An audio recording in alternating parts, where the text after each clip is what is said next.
Stop konsumsi 10 makanan penimbun lemak visceral di perut buncit kita ini hanya sementara dulu supaya lemak-lemak berlebihan di tubuh kita, terutama lemak visceral di perut buncit kita ini ya, itu bisa mengecil banget. Seperti contohnya klien gue yang ini ya, berat badannya awalnya 70,9 kilo. Dalam waktu 1 bulan, dia berhasil turun sebanyak hampir 5 kilo dan lingkar perutnya turun sebanyak 19 cm.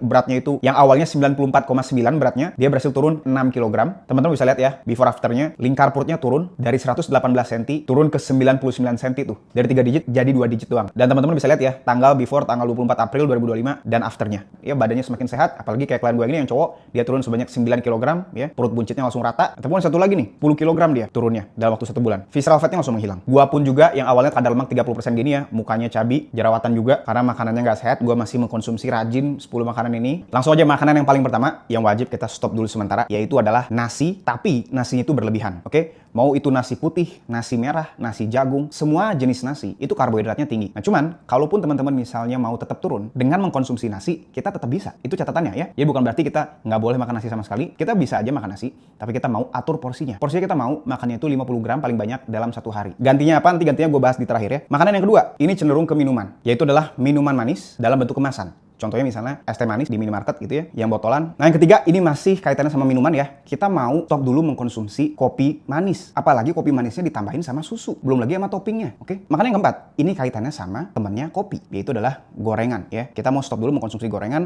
mau dipakai temannya kopi, mau dipakai makan besar gitu ya, ataupun dipakai buat snack. Jadi kita nggak mau konsumsi gorengan dulu. Nah makanan yang kelima, yaitu adalah tepung, tapi dicampur sama gula pak. Yaitu adalah roti-rotian. Termasuk juga kue-kue pasar tuh ya. Nah yang keenam yaitu adalah ini sering kita temuin di minimarket. Oke, kita mau stop membeli snack ultra proses seperti contohnya wafer, ciki-cikian, keripik-keripik gitu ya. Kita mau stop dulu sementara. Yang ketujuh yaitu kita mau stop dulu mengkonsumsi mie instan. Nah ini yang kedelapan, kita mau stop mengkonsumsi susu ya, susu UHT. Karena apa? Karena memang mereka bikinnya bukan untuk dia. Kalau teman-teman mau minum susu ya, kita minumnya whey protein aja. Nah makanan 9 yaitu adalah makanan yang berbahan dasar tepung. Contohnya misalnya kerupuk ya, seblak, martabak ya, mau martabak manis atau martabak telur itu tepungnya tinggi. Oke. Dan makanan terakhir yaitu nomor 10, kita mau stop dulu sementara bumbu-bumbu manis. Kalau misalnya teman-teman masih konsumsi bumbu manis, itu alasan kenapa teman-teman berat badannya stuck. Contohnya misalnya kecap, saus-sausan. Jadi makanan-makanan tadi kita mau stop semuanya untuk sementara dan kita mau ganti dengan makanan yang membakar lemak di tubuh kita. Dan juga pada saat kita ngelakuin diet ini, mulai stop ini, kita juga bisa menerapkan fasting atau puasa. Oke, jangan lupa juga kita harus tidur yang cukup ya, 7-8 jam, dan juga kita bisa olahraganya bakal lebih banyak, jalannya lebih banyak. Apalagi kalau kita latihan beban, itu bakalan turunnya juga bakal lebih banyak karena meningkatkan metabolisme tubuh kita ya melalui peningkatan BMR. Nah, kalau misalnya teman-teman masih bingung dan dimonitor langsung supaya hasilnya lebih terjamin dan kita bisa jadi lebih konsisten,